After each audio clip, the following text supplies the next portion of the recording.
Hello, everybody. Good evening, good afternoon, good morning. I'm not sure where you're logging in from, but welcome. We're just waiting for another 1 minute before we start, just to see who else is gonna come in. But it's I'm deeply honored, and it's truly a pleasure to do this with Chigozie.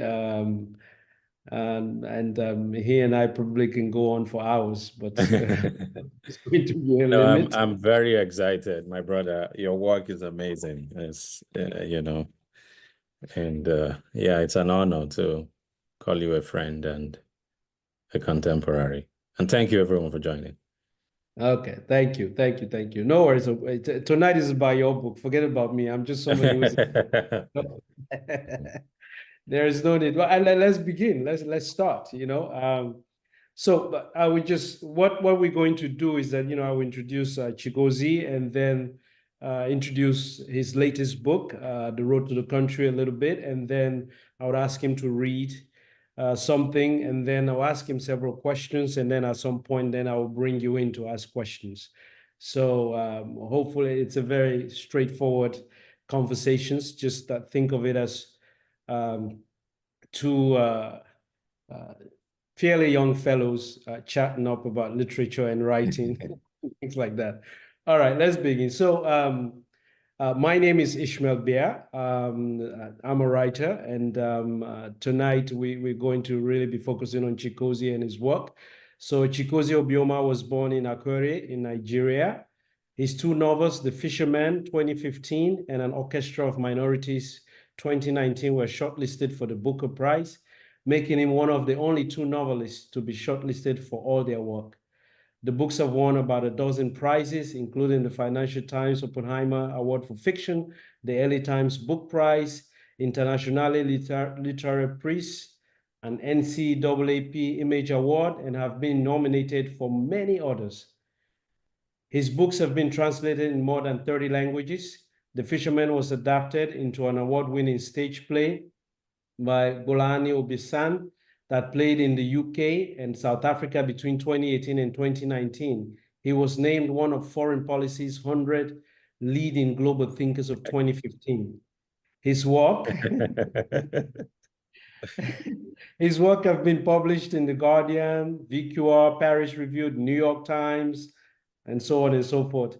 He's a James E. Ryan Associate Professor of Creative Writing at the University of Nebraska-Lincoln, and divides his time between the US and Nigeria. Welcome, Chigozie. How does it feel to hear accolades about you? You're laughing as though this I got bored and I wanted you to stop. But I appreciate that. All right, I understand. But you work for it. So I think you have to be patient and let's hear it, Yeah. Okay. So tonight we're going to be speaking to you about your latest work, which is The Road to the Country. It is a book that I had the remarkable pleasure of reading early on before everybody else got a chance to read it. So thank you for that. It is a book that's set in Nigeria in the late 1960s. And The Road to the Country is the epic story of a shy, bookish student haunted by a long-held guilt, who must go to war to free himself.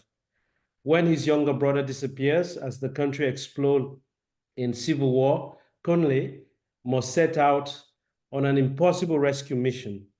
Kunle's search for his brother becomes a journey of atonement that will see him conscripted into the breakaway Biafran army and forced to fight a war he hardly understands, all while navigating the prophecies of a local seer, he who marks Kunle as an Abami Eda, one who will die and return to life. The story of a young man seeking redemption in a country on fire, Chigozie Obioma's novel is an odyssey of brotherhood, love, and unimaginable courage set during one of the most devastating conflicts in the history of Africa. Intertwining myth and realism into a thrilling, inspired, and emotionally powerful novel, The Road to the Country is the masterpiece of Chigozie Obioma, a writer Salman Rushdie calls a major force in literature, and somebody I'm very proud to call a colleague in the writing world. So Chigozie, before we continue, and I you know, fire on you. Since we're talking about war and civil war, I take a lot of shots and some grenade launches with a question. Yeah, being someone who has fought one yourself, but I wonder where your courage comes from. It's amazing. Thank you, thank you. So please, could you please read to us something from the book? And thank you for joining us again. Thank you, everyone. So I just left my book in the room, so I'm just going to read something from the PDF galley. Okay. This is somewhere halfway, I think, through the novel. You know, what's funny is, I don't know about you, Ishmael, but I never read my books. So I've never read The Road to the Country. I only write them. So, so yes. So sometimes I even forget where something is located. But this is, I think, halfway through the novel. He passes through the fugitive form of things, structures that must have been buildings in this place, like a spectral being flowing through holes, easing out beneath doors. For much of the last few hours, Kunle has been thinking about his parents and brother, and the fact that he's in a city of the dead. If he cannot find this road, he may not be able to rescue his brother from the war. He thinks with sorrow that Agnes might die without him by her side. Anguished, he resolves again to find the way out. He walks for a while, though it feels like he's passing the same place repeatedly, and the world from which he's come feels more distant with each passing moment, and he can hear the rumbling of its wheels as it recedes even further away. When at last he arrives again at the carnival of stories of the Biafran dead, he's relieved. Here the silence as it was earlier, as if the lips of everyone but the speaker had been hermetically sealed. A Biafran lieutenant, commander of a company in Calabar sector, is speaking now in a voice both somber and loud. He was killed after his unit suffered a surprise attack that blew up the trench and trapped him under the rubble. This night was dark beyond all imagination, the lieutenant says in impeccable English. A slight drizzle of rain has been falling, sending flashes of lightning. My boys were screaming, "No bullet, no bullet, bullet don't finish." To my right, left, and even center, some of them started screaming, "They are coming!" Oh, to my left, my 2NC was lamenting in Igbo, Chinekem, Obukansirije. But before I could open my mouth, another of my boys was saying, please, sir, no kill, no kill." Ish. The lieutenant falls silent, shaking his head. Next, he says he heard a rush of gunfire hitting human flesh, and from somewhere a voice cried, "Fire them all, fire them, fire all our Jukun soldier." And there was no light, and the lieutenant lay there, seeing the federal soldiers moving about the parapet, looking for anyone still alive, shooting at the dead. In the pocket of the officer's trousers, his radio suddenly began crackling with rushed static and wind, and a voice rose from it as if from some far edge of a lost world. "Lieutenant Ume, over. Command HQ orders tactical withdrawal. 1212, 1212. Can you hear me?" He desperately tried to move his arm to reach it and throw the thing away, but he could not move. The enemy soldiers began looking for it, and he heard their movements. A torchlight flashed on him.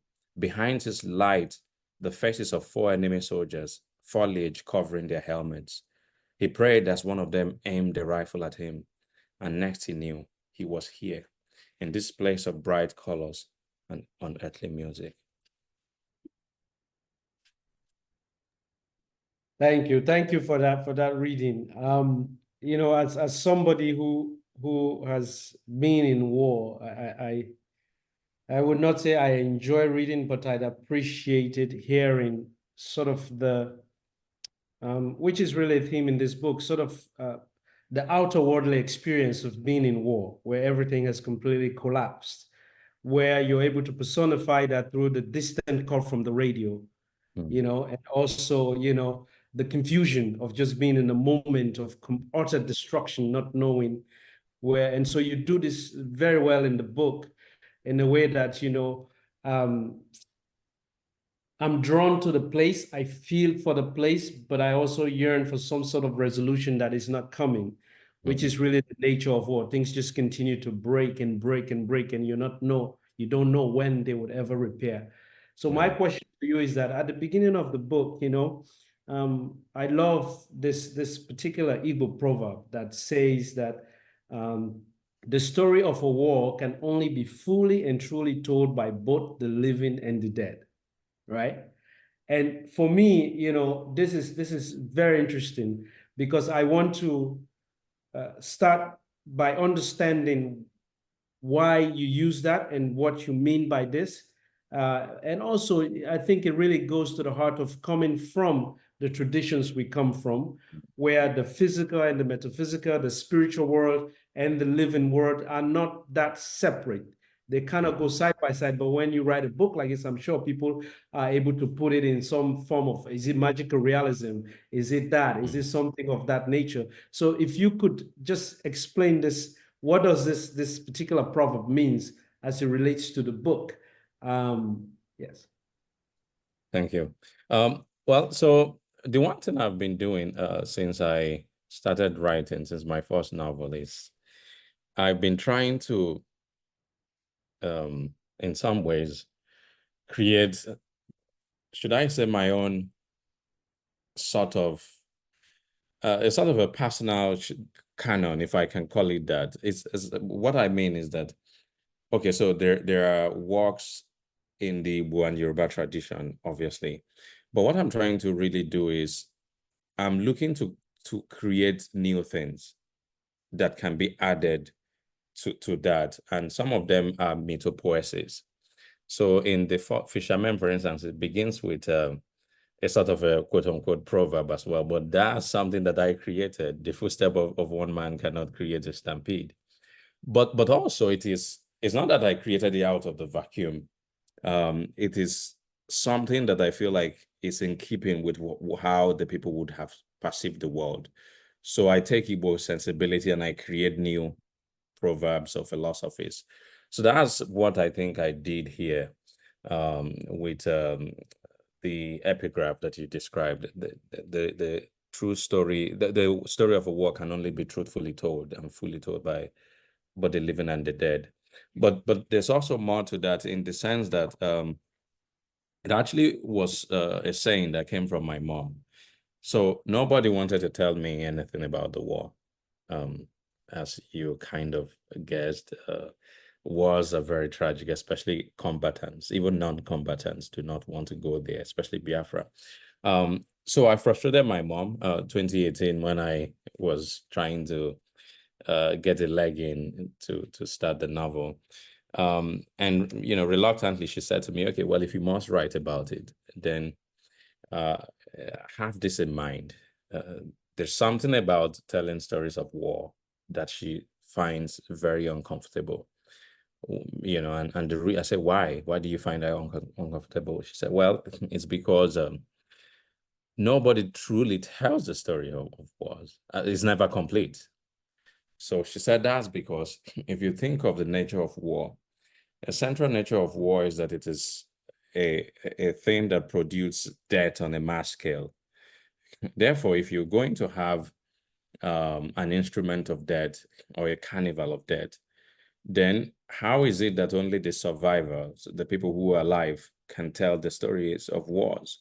So it's not complete. So, she gave me this challenge. If you must, in fact, tell a story of a war, then make sure that somehow, somewhere there, you have also the dead, the testimony of the dead. So that completely changed the structure of the novel, obviously, and its architecture writ large. Wow, what a fascinating woman to have given you that basically lifeline, But I think when as I'm listening to you, I realize that, often I don't think it's an accident that we stumbled upon the things that we choose to do truly for life, It seems to me as you're talking that you come from a family, from a background of people who have always held there a certain kind of way of wanting to tell a story. certain way of leaving their mark in the world through either refusing to open a book because they have a bigger question that they want to answer. So I think this really sets you to begin to see that, well, how do I represent the voice of the dead in the story, because they are not around to attest to what has happened. Which leads me to my next question, because in the as this book opens, we see a seer who is going to perform a particular ritual. Is the second time that they are performing, and basically say something along the line that the person whose stars falls out of the sky rises back to become the rarest of mankind, right? So Abamieda, the person who will die and return to life. So as I was reading the book, I thought to myself, well, is Chigozie the Abamieda of this particular story, right? Is he the one who's died and returned? But more importantly, is the telling of this story a rebirth of what people don't want to speak about because of the trauma of the war, what people refuse to say? Is this the task that you wanted to take on, really? Well, that's a bit of a complicated question there, but yes, the first part of that is that, I indeed wanted to have, as I said, the architecture. I wanted to see if I could achieve that challenge that I saw it as a challenge that my mom gave me. So the way to access that metaphysical dimension would have been to somehow get someone to go there. So in my second novel, An Orchestra of Minorities, I kind of did a similar thing because it's told by a chi, like an internal index of divinity in a person, who then goes into the afterlife. But then I thought, okay, Kunle will just die at some point, and then go. So in getting to that place, he also returns. So that's what Abamieda is. Abamieda is somebody who can go in and can die and resurrect. Near-death experiences obviously is something that we're very interested in. In fact, I'll say that this character Kunle, that particular aspect of him actually came from a testimony from a veteran, one of the few people who talked with me about their experience.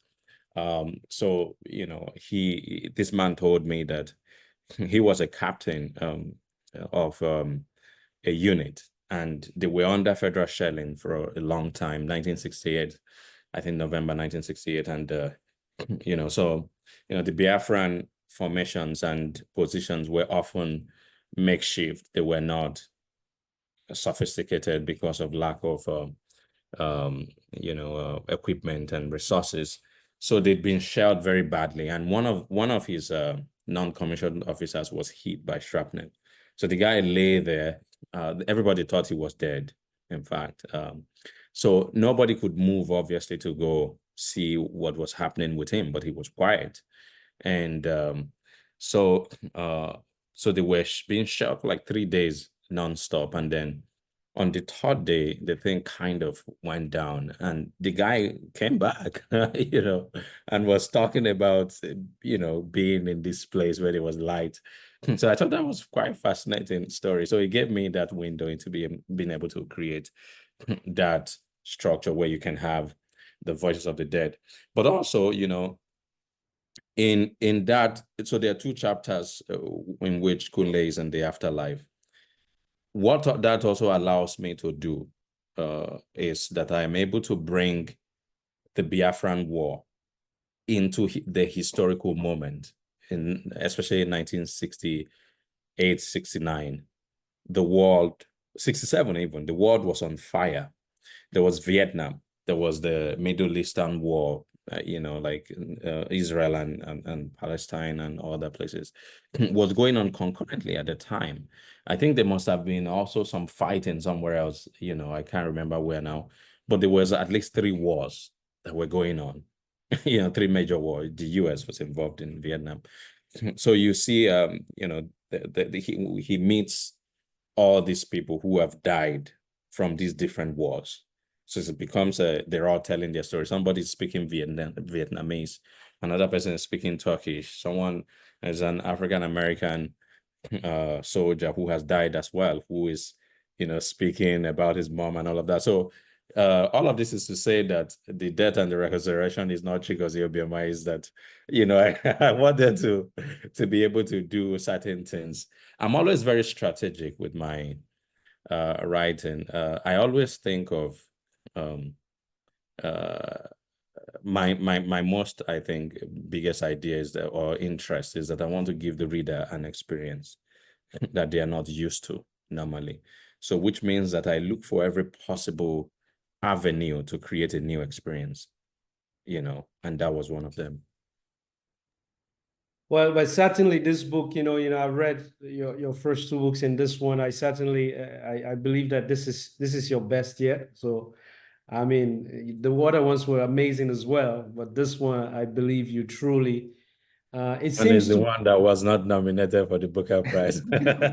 Just kidding. But oftentimes that's the case, no? The one that you really, but I truly believe that, it seems to me that this is the story that you've been wanting to write for quite some time. In the way the characters are, the rendering of it, in the way the pace of it, everything. It seems like this is a story that has been within you. Perhaps you didn't start. Is it fair to say that this is a story you've always wanted to write, and it finally found a way to bring itself out through you? Is that a fair assessment to say? Well, I would say that it's the one that feels to me, in some sense,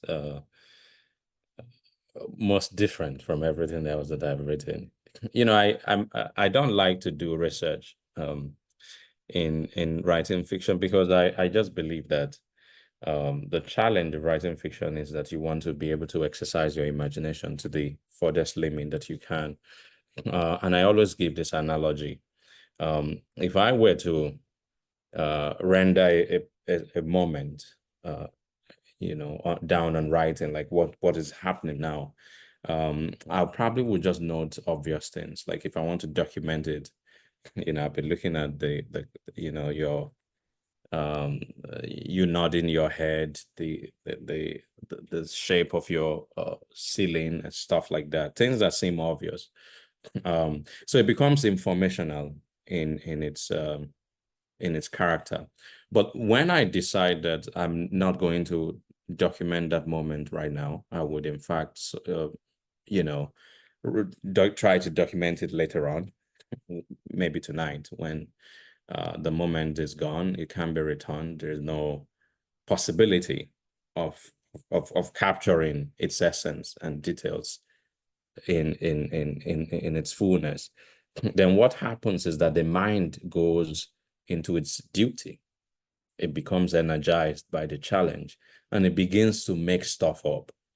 So I begin to notice, I remember details that are unobvious. Maybe there was a wall gecko at the back of just behind you. It may not have been there, but this is what my mind would tell me, and I have no way of of telling whether or not it's true. So that's what becomes, those are the details that make fiction great. They are what creates verisimilitude, that make you say, wow, this is like amazing, because it creates this quality of likeness. So that's why I don't like doing this in what's it called, research. So this is really the one novel that I had to do extensive research, because it's historical fiction. Even for Orchestra of Minorities, which obviously I did some research, I kept it at a very minimum level, and I just ran with the Chi as a creation. Obviously, the Fishermen and other short stories I've written were completely my imagination. So in that sense, it feels like it's the book that, for me, feels the most labor intensive, and in some ways probably more important, given its the scale of the Biafran War and its place in history. No, I read a piece that you wrote in the Financial Times about being in the north of Maiduguri and trying to do this research, and the fear of wanting not to awaken somebody's trauma. But at the same time, you're curious enough that there's a soldier that you can ask certain questions to, fighting another war now, currently, but still interlinked one way or the other. And so, and what you said is very true about the imaginative power of the story.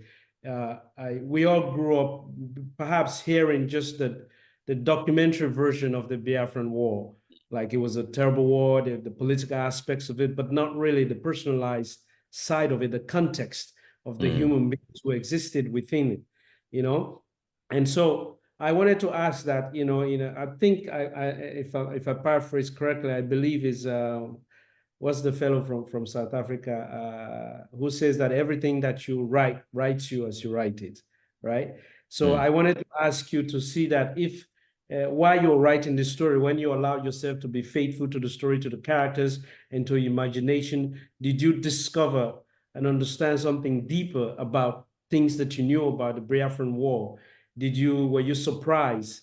Were you unhinged? Were you grounded in anything as you were writing it, believing that this is something that you grew up, at least on the surface level, on the factual level, knowing about, even if people refuse to speak about it? What happened to you in the process of writing this book? Did it take you somewhere deeper? Did it change you? Did it make you have more questions? Yeah. Well, I mean, in your book, you wrote about your experience, and it was quite graphic. I mean, as you can see, the fishermen, sorry, the road to the country as well is quite graphic because of the nature of the book. So war is a violent thing.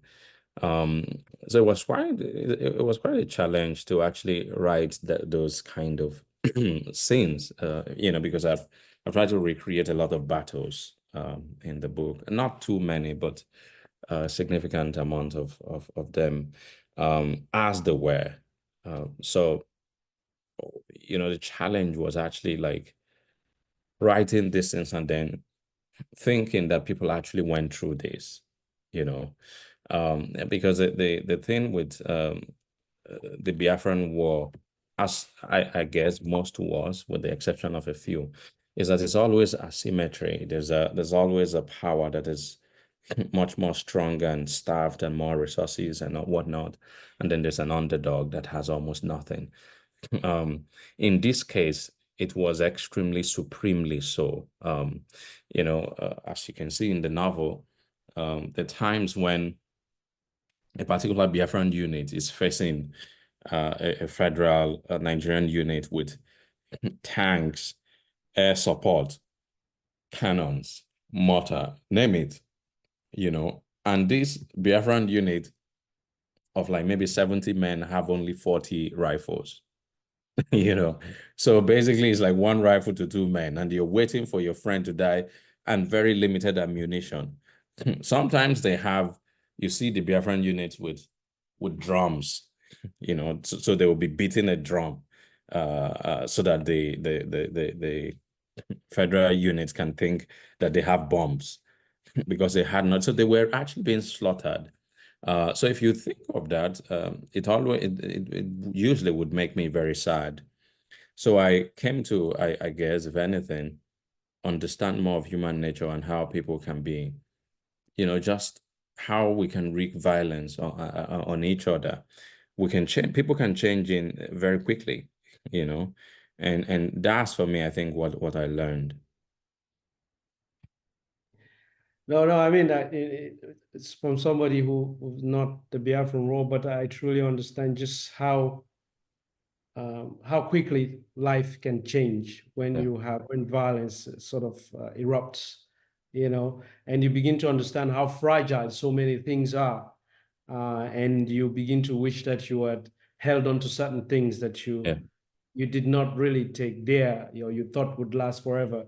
So you really come to these moments, and I'm glad that you said this, because I think when people hear about the Biafran War, which is one of the things I really love about this book, the context, the little details of that nature. When people hear about the Biafran War, and as with many wars, people who are not part of it, they usually think it is a war as every other war. Both sides were equally armed. They went to battle equally. They don't realize that this was a very unique war in the sense as one side was completely unequal in terms of resources to cause war. One side completely had nothing, if anything, and the other side then still had to find a way to fight by using all techniques, that some, I think, if you were told that it was the case, you would not believe it, right? If you don't have the context, you haven't met people survive it, you would think, well, I would not go if this was to be the case, you know. And I remember, just to underscore something a little bit, the first time I heard a little bit of context about Biafra without the generalization of it was that my English teacher in Sierra Leone, when I was the first year in secondary school, was a survivor from Biafran War, and he left Nigeria and moved to Sierra Leone. And he was an English teacher when I was first year in secondary school. And at the time in my country, people would say that, well, the only way Sierra Leone would change if we spill blood, if we have war. He was the only one who would say, you guys don't know what you're talking about. You don't know what you're asking for. And I don't think he completely understood what he meant, right? And so when I was reading your book, I remembered him when I was reading your book. It brought up that for me. And then, so I really wanted to, you know, how did you do it really, you know, to weave in that emotional and psychological cost of war? You know, yes, you did the interviews, yes, you did a bit of research, you understood, but where did you have to go in your imagination to really bring us through that psychological and emotional aspect of being in a space of war where things collapse completely and you have no way of really doing anything about it but to exist within that framework? Yeah, it was tough because I hadn't fought in the war. I was not even born when it concluded. So, but what I had to do was, again, I wanted to recreate the war so that, you know, this book can be a sort of an authority, a resource material. Like if you want to know about the Biafran War, this should be where you go. And partly because I was surprised by what I found when I began to like think of, okay, what shape should this novel take? Then I realized that a lot had been written about Biafra, but much of it were nonfiction, memoirs, autobiography. Then I saw that there were some fiction, but they were they were mostly what I call wartime fiction, which is fiction in which the war itself, the fighting, the battles, is a backdrop rather than center stage. So as a result of that, I was on the obverse. Sorry, there were much fewer. In fact, almost no war novel. So everybody, it seemed to me almost as if everyone was afraid of writing a war novel.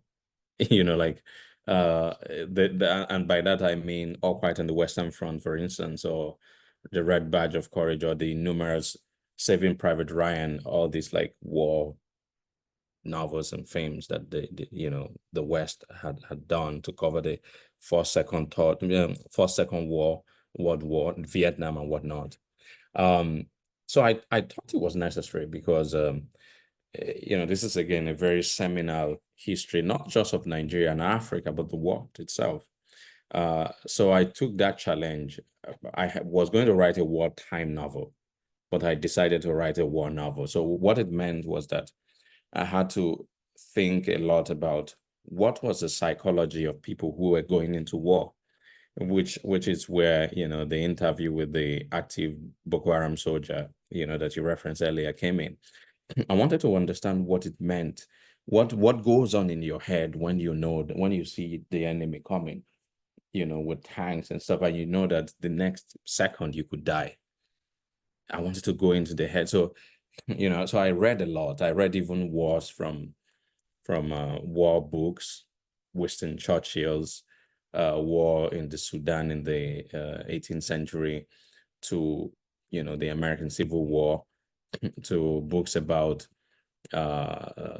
Sudan, Congolese, or just about every war that you could think about, to understand that psychology, then to understand the way, the equipment, the resources that the Biafrans had, as well as the specific nature of fighting across war. So it was a lot. It was a lot of construction layering and construction and construction and construction to be able to get the final product down. So, yeah, so I don't know if I answered the question, but it really is just having the will, deciding that this is a type of novel you want to write, and then, just inhabiting. You have to inhabit the characters rather than observe them. And this is the kind of book that calls for that. You want to step into the psyche, into Kunle, into his brothers at war, so that the reader as well can step into them as well, and inhabit the characters. No, thank you for doing that. I think I can see, as you talk about it, I can see how you truly build that structure, and you had to live that experience yourself, in a sense, by reading and acquiring this knowledge, so that, emotionally, psychologically, you be able to describe even the mannerisms of the characters. Yes. To understand how they feel. I can see how that happened. And which leads me to the next question, because something that you did, and I'm glad you're clarifying something between a war novel and a wartime novel. In wartime novels, usually, particularly on the continent of Africa, wars are presented as though they're just happening and people are just running up and down haphazardly, constantly for their lives, that there are no relationship built, there's no love, that life fails to exist after that, right? And so what you're able to do with it, I think, is because of how much you really wanted to make this, a resource material for people to really understand, is you talk about even in those moments, people were still building relationship. Kunle was looking for Agnes, his brother, his comrades. There was still a way of people wanting to say that, well, life still lives here after all of these things, right? And for me, it was so important as somebody who's come from war, because often that's what people miss. Wartime novels is like, they're just running up and down every day. They don't know what's going on with their lives. But even people are kinder. People still have a certain level of moral compass when everything else is collapsed.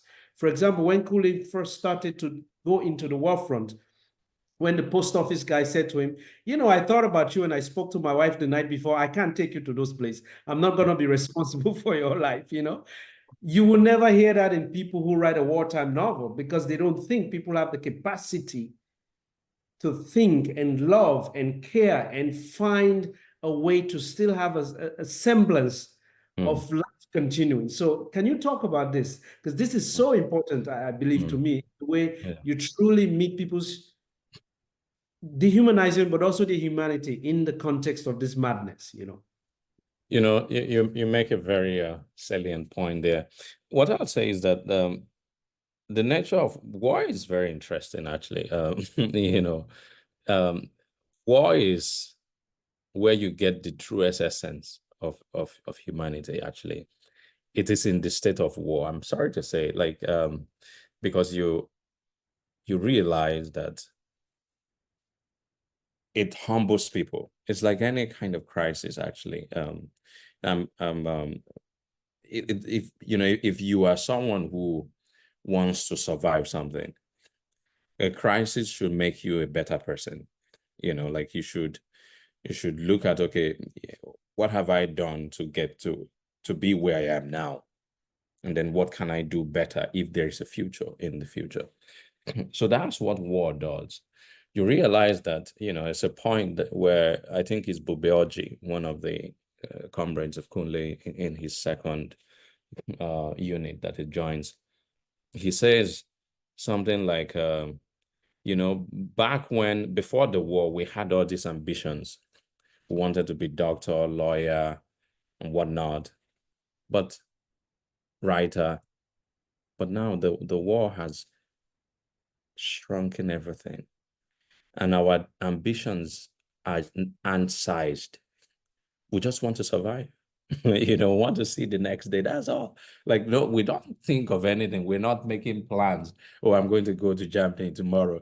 I'm going to have take my children to Disney for Christmas. I'm going to plan my anniversary, whatever. No, nobody thinks of that. You just want to live to see the next day, and not be Decembered. So think of how that humbles people. So what it does is, even if you're selfish, war changes you because you need others people to survive. That's why you see like brotherhood, fraternity becomes like the most salient part of war. And people who come out from that, most of the times become, I mean, they, of course, once they're out of war time, they go back to who they were, but some people are reformed by it for always. So that is what I realized there. So, which is to say that, look at Kunle, in fact. The war reforms him. At the beginning of the novel, he's insular. He's quite removed and shy, as a result of what has happened to him in the past. He does not want any friendship. He's very closeted and introverted. But the war forces him to form alliances of various kinds. In fact, not only does he form alliances, he finds love, Agnes, his lover, with whom he eventually would have a child, So the war makes him a dad, from just a shy student to a dad. So, and in fact, most importantly, the war makes him a selfless person. There are times when he could have left Biafra. It's not his war. He doesn't even belong there necessarily, although his mother is Igbo. But he stays back. Why? Because of Agnes and his brothers. So risking his life. So that's what else could have changed him in that way but war. So it is to say that in fact it is a shocking thing to say, but in its impact, sometimes war makes people better human beings. Isn't it a paradox? It is a paradox, I would say. So we should just like you and I could be the generals. We just throw everybody in one. Maybe we have a better society after that. No, but truly, like, I truly love how you're able to get that across. As you mentioned, I think in war, there's no space for people to be disingenuous. That's the heart of it. Yeah. Because you will not survive. Yes. And survival is a kind of intelligence, but it's a kind of empathetic intelligence, which requires you to think about others, walk in each other's people's shoes as you're trying to survive something that is seemingly bigger than you, but that you're part of. Yeah. Right. And I also always say to people that, I think war, perhaps, if there's anything like true democracy, I think war is one of the truest forms of it. Because in war, you are not going to be the scout sniper because your father is somebody. If you don't know how to shoot people, everybody else, right? Yeah. So truly, people rise up to the best of themselves for others to survive, right? Yeah. Otherwise, nobody's giving you any position, And so, but when you write about war, you come from war, it's a very difficult thing to try and tell people who haven't been in crisis that sister. So when I was reading, I was like, yes, I was reading your book, and some spaces I would just say that, yes, he got it. Like I was rooting for you. I was like, yes, this is amazing. So we are in that space. So, and I wanted to also ask the question of this, something that you did very well, and with Kunle and with the Sierra, how even before war begins, we have our own personal, private traumas. And then when war begins, it becomes this public trauma, and how these private and public traumas intersect and intertwine, and what we do with them to free ourselves of both of these traumas that have now become part of our lives, right? So in Kunle's case, he starts with he feels guilty for what happens to his brother, and this leads him into war. And for the Sierra, he's trying. So I want you to talk about this public and private trauma that I think you also saw in your research to write this novel, of the reluctance of people to talk about what has happened and all of these things. So can you talk a little bit about that, this private public trauma, and how they intersect in these characters in this novel, and generally about the Biafran War itself? Yeah, so because it's individuals who are fighting, but they're fighting not individual fights, but for a cause. So that's why you have that, as you eloquently put it, intersection of the private and the public, or the larger thing. So it's usually a cause. Sometimes it's commandeered, obviously, by the people at the top, and the foot soldiers just go along. But so it's an inherently hierarchical system. All wars are. If you've read about Napoleon, for instance, the millions of people who don't even know what they're fighting for, and they just, go and die as a result of this, man's insanity.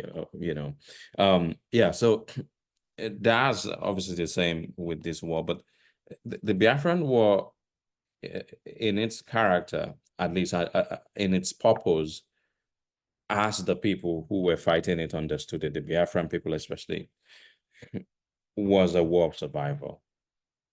So in such a war, there is a sort of a resilience and tenacity that you don't find in other wars, because you're not fighting for territory. You're fighting to be alive, to remain an entity, to maintain the integrity of a particular place. So that kind of rouses people. It gives people some form of courage that is not even, it's difficult for most people to find, in other words. So that's what you have here. And that's what I saw with the people who fought. Most of them, you ask them, why did you fight? You were only 17, or you were like in university. Why did you have to go back all the way from Lagos to Biafra?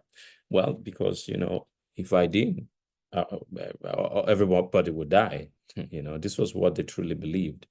Yeah, so people threw themselves into this thing that was a larger thing, that was beyond them, which I think was what was most compelling to me when I was thinking, okay, what is the window to get into the story? So that window is Kunle. It should be a guy who has no stake in the war. He doesn't care. He's a Yoruba guy. He just wanted to go and rescue his brother. He gets conscripted into the Biafran army. Other people, his comrades, actually want to be in the war. They volunteered, to fight. Some of them, even some, like later on in the novel, in the second unit, there is an American guy, who came back and to fight for Biafra. There were people like that. They in relative safety, they decide to come back home and fight. But that's not the case for him. So in a way, he has no philosophical conviction to fight in the war. So he just floats, basically, and becomes, so through him, we can see more of the futility of war, because even those who are not convinced, there's some people, like Felix, one of his comrades, is a Biafran nationalist. Basically, he believes deeply in the cause. He understands it. But there are a lot of those other people who join later on just so that they can have food, because the military is taking all the food, and the civilians don't even have that much. They don't really care. They don't even understand the purpose. So that's, I think, sadly, the dynamic of war sometimes. But I You're love that. muted. Okay. Yeah, I love that, though, as you mentioned earlier, in the sense that, most, whether non-fiction books or books you've seen about Biafra, is always, the backdrop of it is like people who are very well to do, sitting somewhere philosophizing about this war that's going on out there. But what you're really talking about is kind of like the intestinal part of the wars, like people, like you said, who are part of this war with no philosophical underpinnings or anything of that nature, but purely because it's compromised their life one way or the other. They've been found one way or the other, because whether they want to survive. But that means these are the people who are the majority of any such wars anywhere in the world, right? So, so I think it's, you mentioned earlier that you really wanted this to be a book that people can read and understand as a resource book. And I think you're really able to show that. How this compromises people who are already compromised in society, who are either disengaged from society, like Kunle was, he just wanted to write, He doesn't even want to leave his room. And then they find themselves in the midst of this thing that's happening that's bigger than themselves, that's That big is enough. cosmic. Yeah, exactly. So that for me, I think that was really brilliantly done. Now I know you mentioned you wanted this book to be a resource book, but what is it if you were to, what do you want readers? I know writers get asked this question all the time, but I think because when you write a book, there are so many points you're trying to make. But what is the takeaway? What is it that you really want people to take away from this book to understand about Biafra, about what happened, and even the things that remain of it that are still part and parcel of society and certain people's psychological makeup in Nigeria and elsewhere as well. How do you understand war? What do you want people to really take away from this book? Well, that's a good question. A couple of things. In saying that I want the book to be a reference book, it's not that is the primary reason. It's more, it's part of that, but I've always, at least from the second book, I've always said to myself that, there are parts of Nigerian history, for instance, or culture, or even African ones that I feel like have not been covered, which was why, as I said before, I had to write, we needed a war novel. People needed to understand what it meant to fight, to be in the trenches, to be bombarded and shelled for like 7 hours without stop. What it felt like, so that people can know. So that's one thing. In my second novel as well, Orchestral Minorities, I wanted to create a cosmological novel, which I thought nobody had done. So which was what I tried to do there.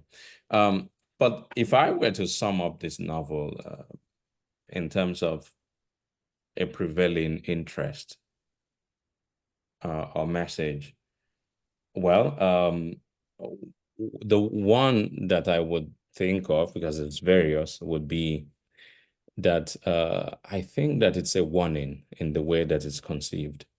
So I think one thing we haven't really talked about is that the seer, the story. Okay, so the story is told in two layers. There's a seer who is a prophet who conceives of a vision in 1947. So the war doesn't start till 1967, 20 years into the future.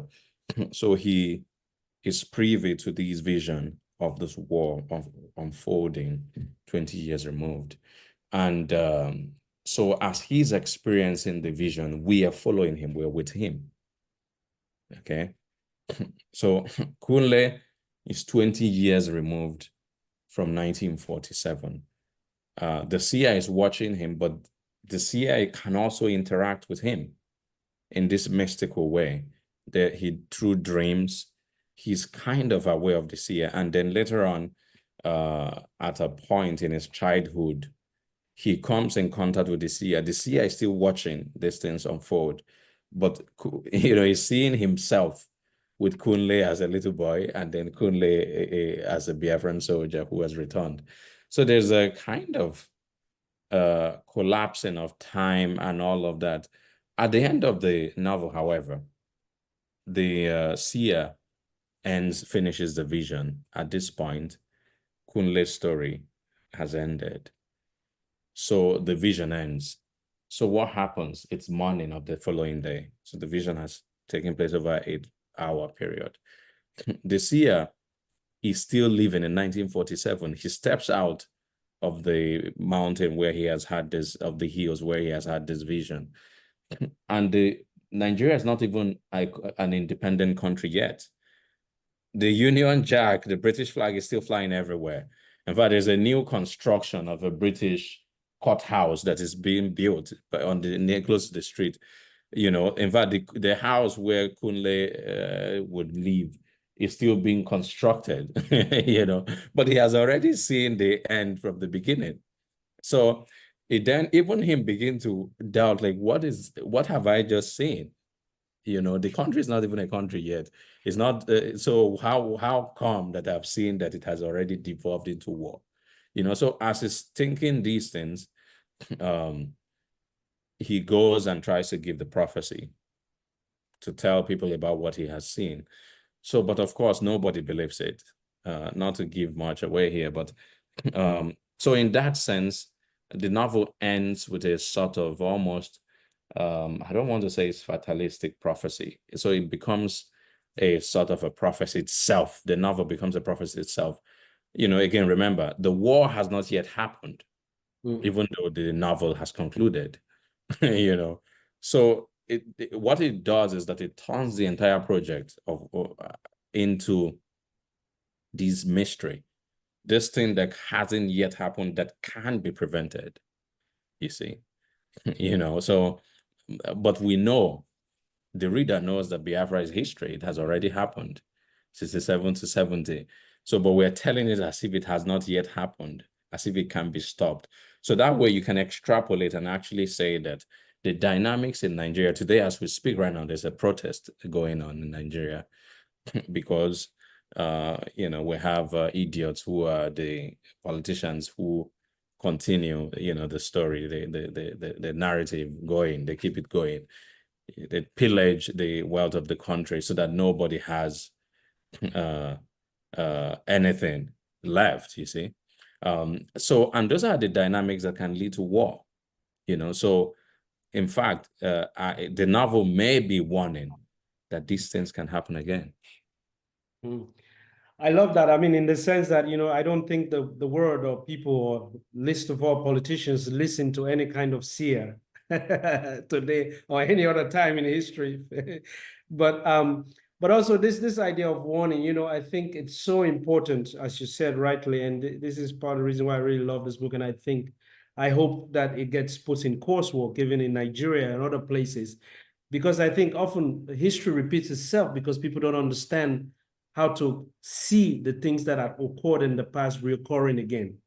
And because they don't have that context, they let certain things go by, and then eventually it reaches a wall where then there's an explosion, right? Literally speaking. So I love the fact that you said this is a warning call, because like you said, these things are going, even I'm calling you from Freetown, Sierra Leone, where I'm sitting, I'm in similar situations, right? So it's like, but people, this new generation does not know certain context to be able to see that if this continues to go on, or if this continues, we allow this, or the people that are doing it don't know that if we continue to do this, eventually, as it has happened in the past, we'll reach a point where people can no longer take this, and this would become this. So I love the fact that this is a warning. It's a warning to everybody. I love that. I love that.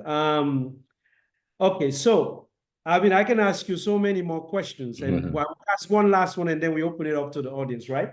You talk about this idea of African cosmology, of cosmology generally. You wanted to write books that talk about that, and in your previous books, you've already done that, and in this one, you're doing more of it as well, in the sense that when you speak from the kind of indigenous traditional backgrounds we're coming from, there's an understanding of the spiritual world and a duality to life, right? That people don't understand elsewhere. And I feel like this knowledge is so essential in how, can you speak just a little bit about it? I know this could take you 2 hours to speak about that. Yeah. No, yeah. So I try to, I'm actually writing a piece on it. I need to articulate it better. But I think that what I try to do is I try to write novels in the mode of mystical realism. What I mean by that is in magical realism, which is often the mode that people seem to understand, and therefore put my work in that category. But I often ask people, like, you know, pick up The Fisherman or even The Road to the Country and show me any magical occurrence there. And nobody can point to anything. You know, like, it's not like a Garcia Marquez novel where you know, somebody becomes a bird, an old man, and is flying with wings, you know, or people are like astral projecting, you know, a guy appears in your room and he's still alive. None of that happens in my novels. What happens is that there's a collapsing of time through spoken word, through, you know, this. So essentially, the normal course of nature is not interrupted by the things that happen, is what I'm saying. So it's not magical. It's more like I'm accessing the mystical sphere of existence. You have the fishermen where they say a prophecy is made and it becomes a thing with a spirit that goes and manifests itself.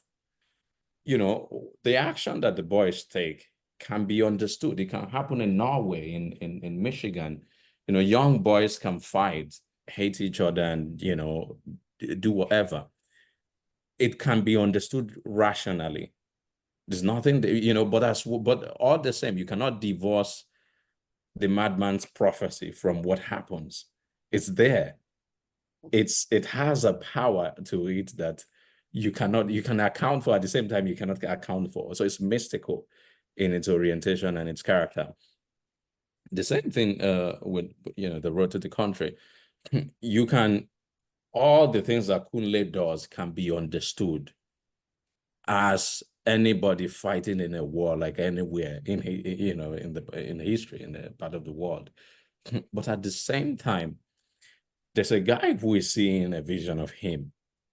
So, and that vision, again, it's not even magical because we see things. Our dreams are weird, so we can see anything. So it's just, I try to take the mystical world and I infuse it with the physical in a way that I think you can separate at the same time. You can rationalize, you can understand the physical, but at the same time, you have to accept that it has some form of, it owes its power, its existence to the mystical, but they don't interrupt each other's existence. So that's really what I try to create.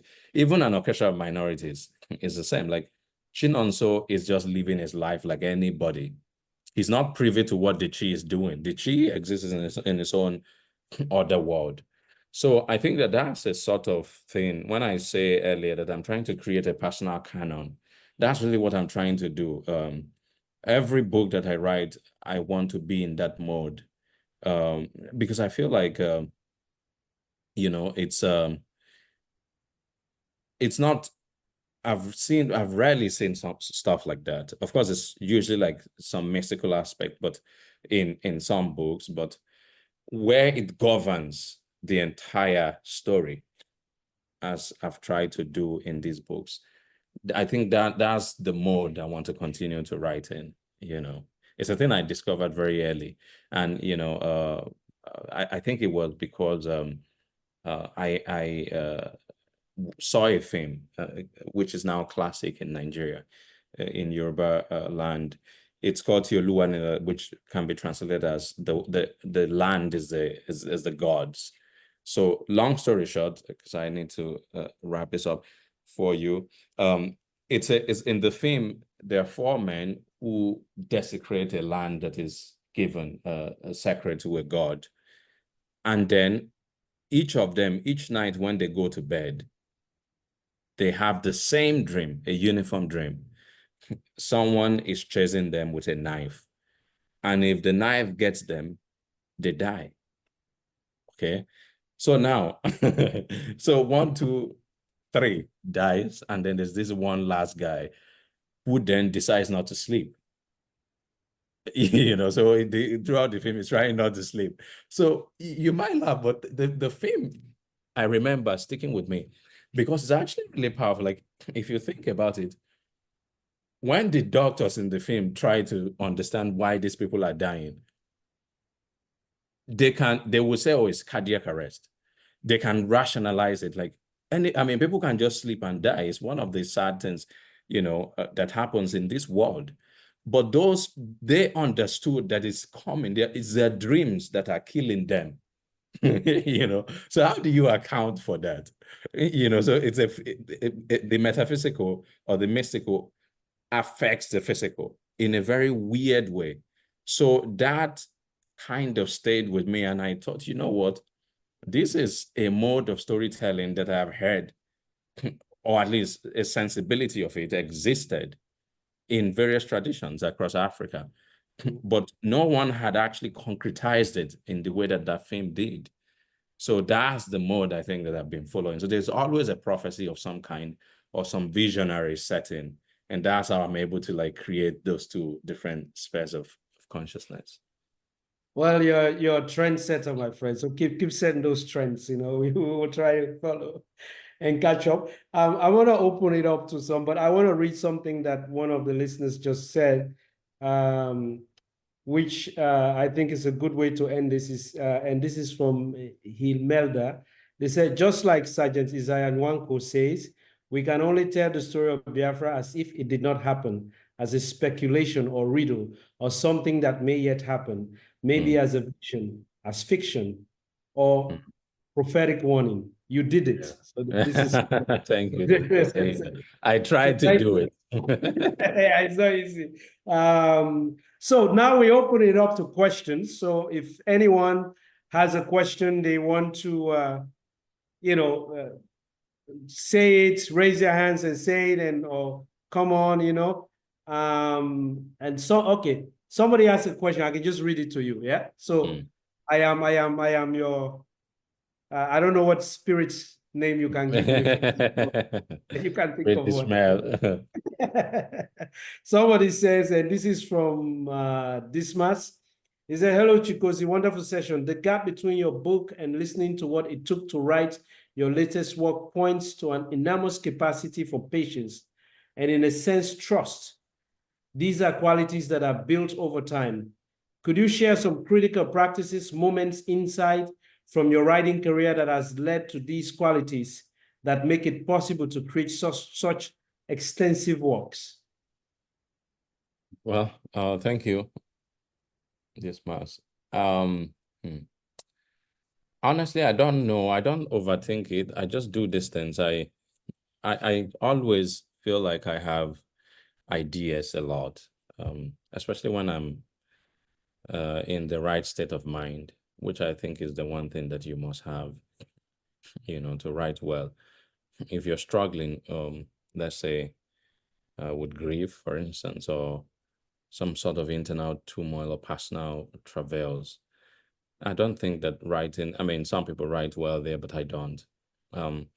So I've been lucky that I've had a relatively long period of time when I don't have too much struggles in life. So I always get a lot of ideas about, I'm working on another novel now, as well as another book, a short story collection. So I think that's really it. I'm not sure that I am patient or that I have developed some kind of trust. Maybe I'm just not aware of it or conscious of it. What I'll say is that I am very programmatic and strategic, or I try to be.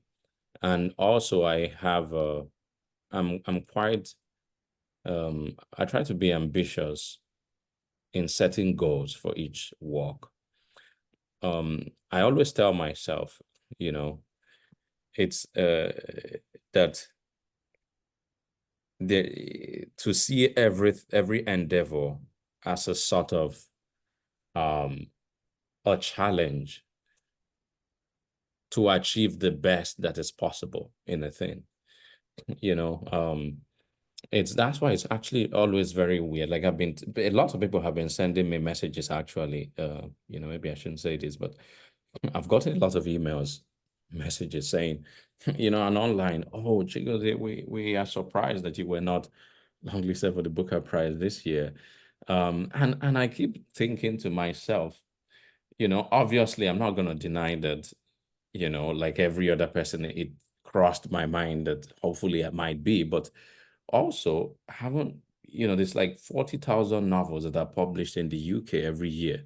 So the very idea that you would be one of 13, like your chances like 0.00. So why do people think that I would be there? It never makes sense to me.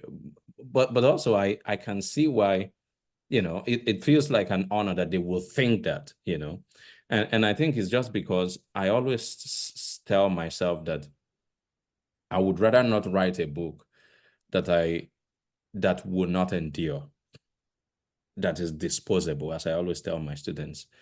just don't write. So if you know that you're going to write a novel, make sure that it's something that will be read not today, just today, tomorrow, years to come. And in fact, the very act of reading, of reading the novel, it should not, the reader should not be able to forget it. If they can forget it after like a few days or a week, then that book should not be in the world. This is what I genuinely believe. I know that there are a lot of, my friends, colleagues, students and stuff who are just happy to publish a book, or we're just gonna get it out there. And, like somebody reads the book and it's nice, and that's it. They don't remember. It dies. I don't want to, I'm very scared of that being the case. So I think that I apply myself a lot. I think about the structure. I spend a lot of time. What are the characters? What are the inciting events? What are the modifications that I can do? I revise insanely, revise again and again and again and again and again. My partner is a very wonderful reader. She reads and gives me a lot of feedback. We go back and, like before it even gets to, the agents. So that's what I do, I'll say. Yeah. No, I mean, I love what you said about the fact that if you can write something that's disposable and people can forget, don't, it's not, it's totally not what is, like if I add a little bit is that whenever I'm writing something, I always think to myself, I approach the project as if this is the last book I'm going to write in my lifetime. So yeah, and it may very well be so, so I come at it like that. Would somebody want to remember it? And what does that come with? And sometimes I also go to the oral tradition that I grew up in, and I'm sure you did as well, which is that whenever there was a storyteller in my village wants to tell a story, he is telling a story that can capture all the young people's imagination, so they sit around the fire. If she's not able to do that, they will not tell the story, because then it means that they haven't selected the proper story for that moment. Yeah. Right. So anyway, let me read you another question. Somebody said, I have Janet, I have read all 3 of Chigozie's books, and I want to know what is his state of mind is after writing these books. So what's your state of mind right now? Are you peaceful? You want to go start a war so everybody learns how to be good? Well, yeah, once the books are out of my hand, anxiety sets in. Anxiety, not because I want anything necessarily. I don't necessarily have expectations, but, I have to say, I'm just being honest. Writing takes a lot from you. If you, my wife said something the other day that I actually never thought of. She said to me, the one thing with writing is that it's an unasked for favor, a service. I mean, like you are a postman. I expect you to come and deliver the mail. I mean, that is what you do, but nobody asked me to write any of these books. I just woke up and I had these ideas, and I thought to myself, you know what? I want to write this a novel. And then, so you write it, this crazy idea that you have in your head, and then you send it out into the world. And you actually expect people to live their busy life and pick up the book. In fact, pay for it. Sometimes even, look at, the folks here who could be doing things better with their time. They're listening to you, and I appreciate this. So this is like a demand. I shouldn't call it a demand, but you're making a request of people that you don't even deserve. So which is to say that, if anybody reads my work, it's amazing. It shocks me that people do, like it's just, again, because of these reasons, like you don't have to. And not to say that there's like millions of books out there, So I never forget that, which is why, you know, once a book is out there, it doesn't matter what my publishers are saying or, you know, the press is saying. I am always worried, will people read this book? It never leaves me. How many people are going to read it? What would they make of it? Will they read it? Will they read it? Will they read it? So that anxiety stays for some time, and then I just don't care anymore. You know? Yeah. Well, in the words of what was Italo Calvino, he always said that the writer is the poorest of men after he or she has finished writing something, right? Like you're completely miserable, thinking that why did I do all that? And now who is going to read it? And you know, but I think it's a form of bravery. Again, it goes back to what you said, because what you put out, you know, it's deserving to be out there. And hence you wanted to find a deserving reader as well, right? So the story can live on as well. So I think that anxiety is well, it's a good thing. I mean, it's good to skip it real quick. Usually I try to go on to the next project so I can forget it. No, I'm not. Yeah, it's not that. Okay, there is actually let's also say thank you to Cheche Books and Coffee for hosting us here today. Thank you. Again, for what you said, for everybody leaving whatever they could be doing better to come and listen to Ishmael and I. Yeah. To you, you know, and me asking you all these questions. But Cheche Books put something for both Chigozie and Ishmael. What books have you read recently that have reminded you, just as your novels have reminded us, that words can append and shift?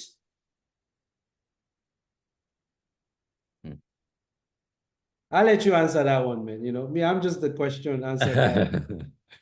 Okay. You know, I've not been reading a lot actually, just because I've been on the road, promoting the book. But I did read.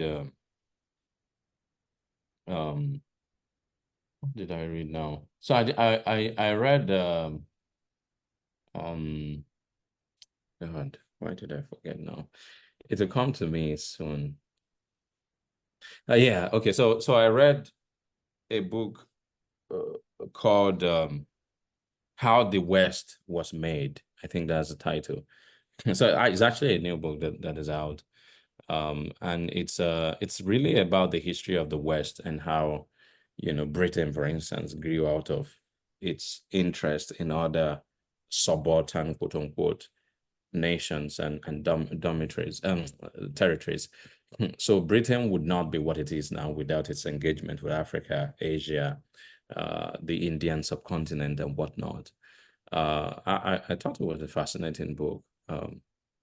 And yes, that would be the one thing. I'm actually about to read Blessings by Chukwuemeka Ibe, which is a new novel, a debut novel by a young Nigerian writer. Is actually sitting on my desk now. I probably will start. I'm heading to Australia next week, so I probably will take it with me on the plane, on the very, very long flight. long flight.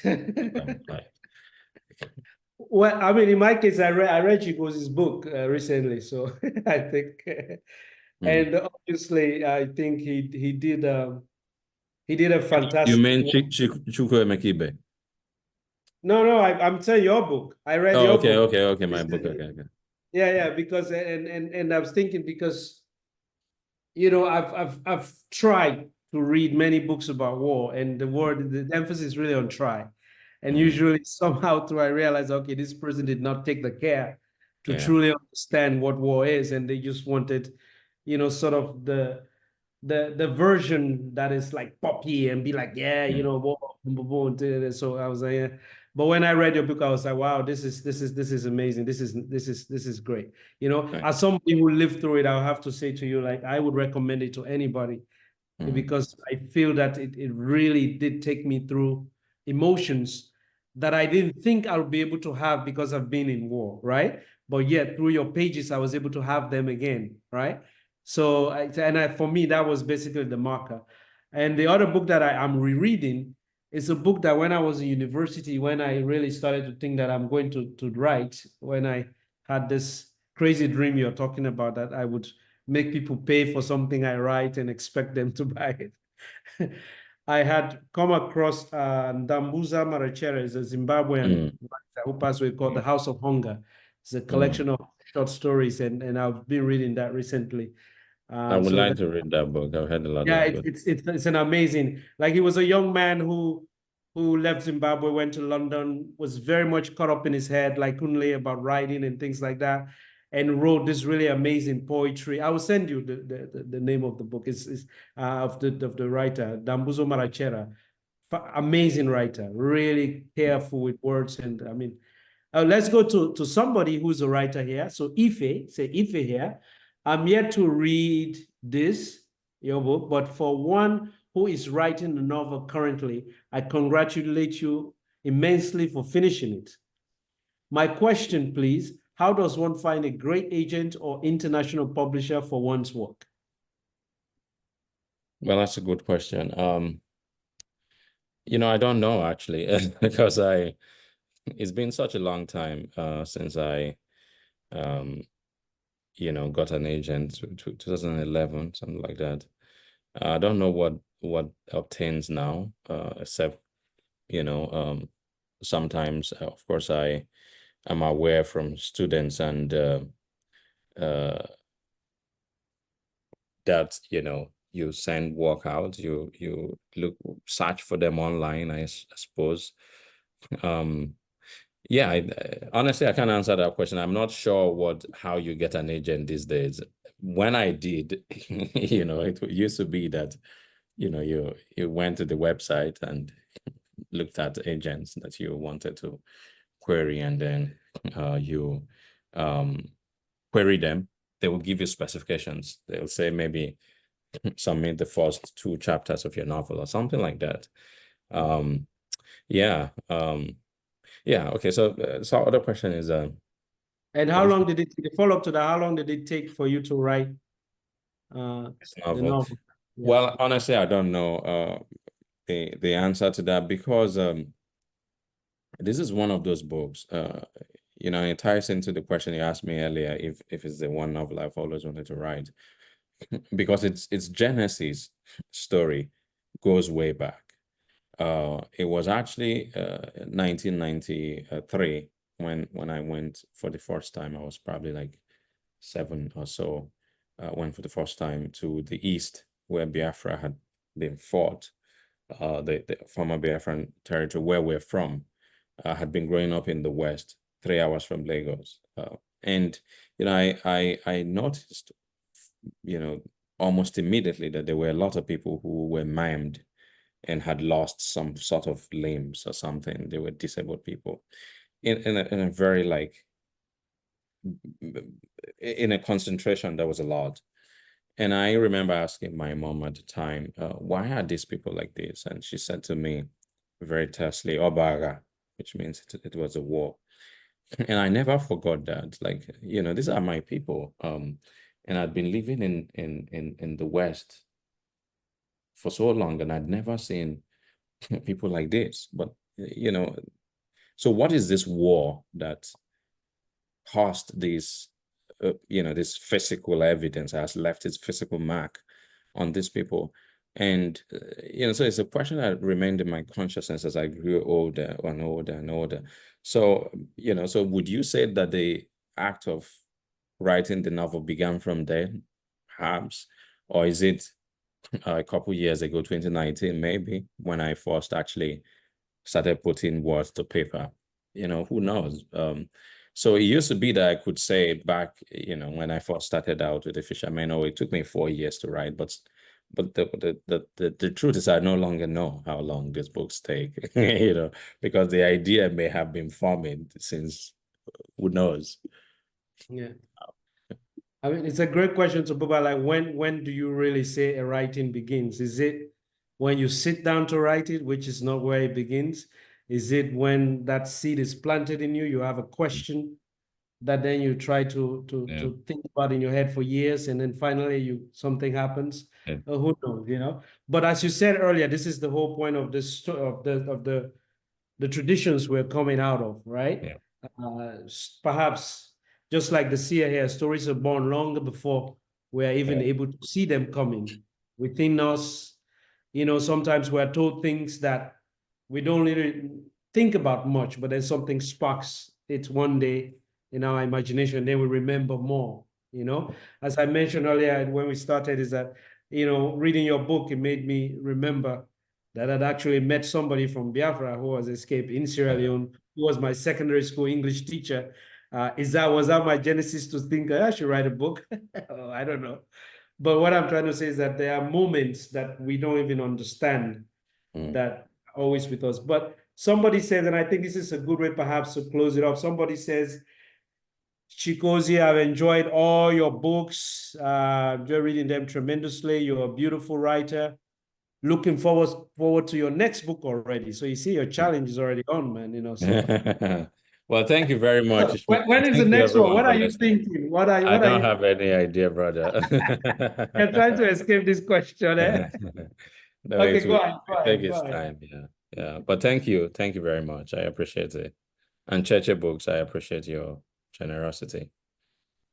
And thank you for making the time, Chigozie and Cheche Books, and for talking to us. It's a pleasure and an honor. Safe travels. Keep writing. We want more. We want How about more. you? When is your next novel coming out? But this is not my book talk. This is your book. All right, bro. Thank All you, right. everyone. Thank you, everyone. Yeah. Thank you. Bye-bye. Bye. Thank you. Bye.